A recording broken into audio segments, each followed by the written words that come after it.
हम आए हैं आपसे संवाद करने। जब जनता से होगा संवाद तभी पता चलेगा समस्या और होगा समस्या का निदान। उक्त बातें शनिवार को कुर्था प्रखंड के इब्राहिमपुर पंचायत के मंगराहट व कोदमरई पंचायत के पैनाठी गांव में आयोजित जन संवाद कार्यक्रम को संबोधित करते हुए अरवल जिला अधिकारी वर्षा सिंह ने कही। साथ ही उन्होंने कहा कि राज्य सरकार राज्य की जनता के लिए कई विकासात्मक कार्य कर रही है, लेकिन जानकारी के अभाव में कई लोग राज्य सरकार की योजनाओं से वंचित रह जाते हैं। उन लोगों को ना तो योजनाओं की सही जानकारी मिल पाती है और ना ही पता चल पाता है कि राज्य सरकार द्वारा कौन कौन सी योजना चलाई जा रही है, जिसकी वजह से कई लोग योजनाओं से वंचित रह जाते हैं। ऐसे में लोगों से संवाद करना ही एक सशक्त माध्यम है, जिसके कारण लोगों को राज्य सरकार द्वारा चलने वाले सभी योजनाओं को बताया जा सकता है और लोग राज्य सरकार के तमाम योजनाओं का लाभ ले सके। इन्हीं उद्देश्यों को लेकर हमने जिले के विभिन्न प्रखंडों व पंचायत में जन संवाद कार्यक्रम चलाए हैं, जिसकी वजह से लोगों को जन संवाद के माध्यम से उनकी समस्याओं को सुनने व उनकी समस्याओं को निष्पादन करने का मौका मिलेगा। और इसी उद्देश्य से हम जब से जिले में आए हैं तब से लोगों को राज्य सरकार के तमाम योजनाओं के लाभ दिलाने के लिए कृत संकल्पित हैं। वहीं इस मौके पर पहुंचे अरवल पुलिस अधीक्षक मोहम्मद कासिम ने कहा कि हमने अपनी प्रस्तावना के बाद जिले में अमन चैन स्थापित करने का भरसक प्रयास किया है। जिले के लोगों को भय मुक्त वातावरण देने का कार्य हमने किया है। अपने कार्यकाल के दौरान जिले के कई ऐसी घटनाएं हुई जिसका मैंने पारित उद्भेदन कर वैसे अपराधियों को सलाखों के पीछे भेजा जो अपराध की दुनिया में संयुक्त रह रहे थे। वहीं लगातार वैसे शराब कारोबारी समेत अपराध प्रवृत्ति के लोगों को सबक सिखाने का काम हमने किया। उन्होंने कहा कि आज जिले में कई ऐसे गांव हैं जहां जमीन के छोटे से टुकड़े के लिए लोग लड़ाई झगड़ा कर लेते हैं, यहाँ तक कि हत्या तक हो जाती है। ऐसे में लोगों को समझना चाहिए कि छोटे से जमीन के टुकड़े के लिए किसी का जान नहीं लेना है या जान देना भी नहीं है, कहीं से भी जायज नहीं है। ऐसे में आप लोगों को कानून का सहारा लेना चाहिए। आप लोगों के लिए अरवल पुलिस सदैव तत्पर है और हमेशा आपके लिए खड़ी रहेगी। ने अभी तक के बताया आप लोगों को कि कौन कौन सी योजनाएं चल रही हैं। उसके अतिरिक्त भी योजनाएं होंगी, उसके अतिरिक्त भी बातें होंगी जो आज वो बता नहीं पाए होंगे समय अभाव में। तो आप लोग ये हमेशा जुड़े रहिए।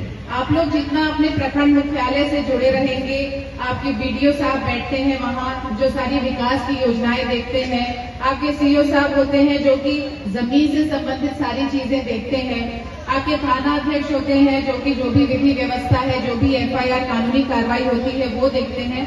तो जुड़े रहिए और जहाँ पर भी समस्या आती है, किसी तरह की भी दिक्कत होती है, कोई सुन नहीं रहा है आपकी बात या जो चीज आपको मिलनी चाहिए नहीं दे रहा है, तो आकर के जिला में हम लोग बैठते हैं, हम हैं एसपी साहब है, आप लोग निश्चिंत होकर के आइए, हम लोग जरूर उसका समाधान कराएंगे।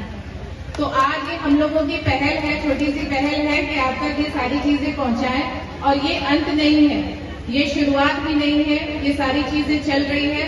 बस आए हैं एक बार आपको नॉक करने की, देखिए ये सारी चीजें चल रही है, आप लोग लाभ क्यों नहीं ले रहे? हम लोग चाहते हैं कि ज्यादा से ज्यादा लोगों को कम से कम समय में हम लोग लाभ पहुंचाए।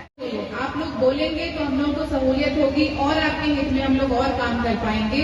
तो जन संवाद को हम लोग एक तरफा ना रखे, उधर से भी सुने। हमारा यही अनुरोध होगा यहाँ पदाधिकारी भी जो है पंचायतीन कि आप लोगों को मौका दे और बेझिझक बोलिए। महिला बच्चियां सब लोग इतनी संख्या में है, पुरुषों से ज्यादा है, महिला सशक्तिकरण दिख रहा है। तो सशक्तिकरण तब और पता चलेगा जब आप लोग खुल के बोलेंगे। अच्छा बोलिए, कुछ अच्छा है वह भी बताइए, हम लोग को खुशी होगी कि इतनी मेहनत के बाद अच्छा हो रहा है। कुछ कमी रह गई है वो भी बताइए, उसको भी हम लोग दूर करेंगे। तो इसमें हिस्सा लीजिए। नुक्कड़ नाटक के थ्रू जो कार्यक्रम हुआ है आप लोगों ने उसमें बहुत अच्छे से हिस्सा लिया है। ऐसा लग रहा था कि सब में घर घर की यही बातें हैं और शौचालय तो अभी बहुत जगह बन गया है। आप लोगों की इच्छा अनुसार आप लोग चाहते थे तो बनाया है। जहाँ जहाँ कमी रह गई है, जो लोग अभी भी जागरूकता का अभाव है अथवा अन्य इश्यूज हैं, वो लोग भी प्लीज शौचालय बनाइए ताकि हम लोग ये जो स्वच्छता है उसके कार्यक्रम को आगे ले जाए। बात है कि आपको छोटी छोटी बात के लिए लड़ रहे थे, जमीन पढ़ाई रह जाएगा और दुनिया से चले जाते हैं। कितना दुख की बात है, कीड़ा छोड़ के चले जाते हैं। इसका निदान है, छोड़ दीजिए। आपका जमीन को कब्जा कर रहा है, तुरंत पुलिस को बोलेंगे, नहीं होने देंगे। फिर वह बैठती है, आपका सब कुछ सुनती है, फिर भी घटना घट जाती है। अफसोस है, मारपीट कर लेते हैं लोग, सर फूट लेते एक दूसरे का। ये नहीं होना चाहिए। फर्नीचर को स्ट्रिक्टली सब लोग बैठिए, एक दिन पहले आवेदन दीजिए थाना में, थाना प्रभारी नोटिस करेंगे दोनों पक्ष को, सीओ साहब बैठेंगे और इसका निदान कीजिए। ज्यादातर जो घटना घट रही है हम आपा खो देते हैं। आपा इसलिए खो देते हैं कि भाई चलो मार से ही खड़े, जबकि आप समझ रहे हैं कि मार से किसी चीज का निदान नहीं है। जब आप दूसरे केस में भी देखते हैं कि कुछ दिन के बाद 1-2 माह बाद आप कंप्रोमाइज भी कर लेते हैं, लेकिन ह्यूमन लॉ जो हुआ, एक इंसान की जिंदगी चली गई, वापस नहीं आया, किसी का सर फट गया, ये आईसीयू में भर्ती हुए, कितना दुखद है। उसके बाद तो बहुत देखा जाता है कि आप तो वीडियो वायरल करेंगे और आप पर प्राथमिकी दर्ज करने के लिए वो तैयार हो जाते हैं। इसमें कल जो आए जो बैंक के स्टाफ को बोले 30,000 रुपये दे चुके, मैंने 1 लाख और मांगा। इसका कोई अंत नहीं, आपका सब पैसा ले लेगा, खर्च करके देना पड़ेगा। ऐसी स्थिति में तुरंत पुलिस को इन्फॉर्म कीजिए, एक पैसा नहीं देना है। वो वर्दी वाला 5 बार खड़ा होकर मोबाइल पर आपसे कुछ बात मत सुनिए। हम आपकी मदद के लिए तैयार हैं, आपको धोखाधड़ी में नहीं फंसिए। और दूसरी भी फ्रॉड क्या साइबर थाना हमारे यहाँ स्थापित हुआ है जिला में। साइबर थाना से रिलेटेड भी मामला है कि हर थाने में आप आवेदन दे सकते हैं। जैसे मान लिया कि ओटीपी कुछ के पैसा कट जाता है किसी के अकाउंट से या क्रेडिट कार्ड से कुछ खरीदारी करते तो कट जाता है, हर थाना में आप एफआईआर कर सकते हैं। और देखने के लिए हमारा साइबर के डीएसपी साहब को थाना अध्यक्ष बनाया गया जिला लेवल पर, तो उसमें भी हम लोग काम कर रहे हैं। आप लोग से रिक्वेस्ट है कि आप लोग मतलब कहीं किसी के किसी के कुछ कहने में नहीं आ रहे, ओटीपी अपना नहीं बताए, अपना इन्फॉर्मेशन नहीं लोगों को लीक करें। ये सब जब आपके साथ दुर्घटना हो जाती है, धोखाधड़ी हो जाती है, पैसा चला जाता है, तब आप आते हैं कंप्लेन करने के लिए। तुरंत कंप्लेन कीजिएगा तो फिर हम लोग तुरंत बैंक को बोल के उसको होल्ड करा देंगे, पैसा नहीं कटेगा। आपके लिए तत्पर है। अगर थाना नहीं जाएंगे तो हम जाएंगे आपका काम करने के लिए कि आप लड़ाई नहीं कीजिए। मेरा आपसे रिक्वेस्ट है।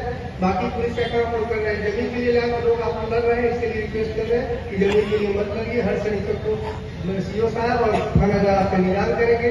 दूसरा पुलिस से रिलेटेड साइबर क्राइम का बहुत चल रहा है। कल भी एक शिकायत आई थी, पढ़े लिखे लोग भी इसके जाल में फंस रहे हैं। एक नाम नहीं बोलेंगे, अपने अमर के हसपुरा में नौकरी करते हैं बैंक में, इनका रात अभी एक रोड चला हुआ है जो लगता है पता कर लेता है क्या कि जो पैसा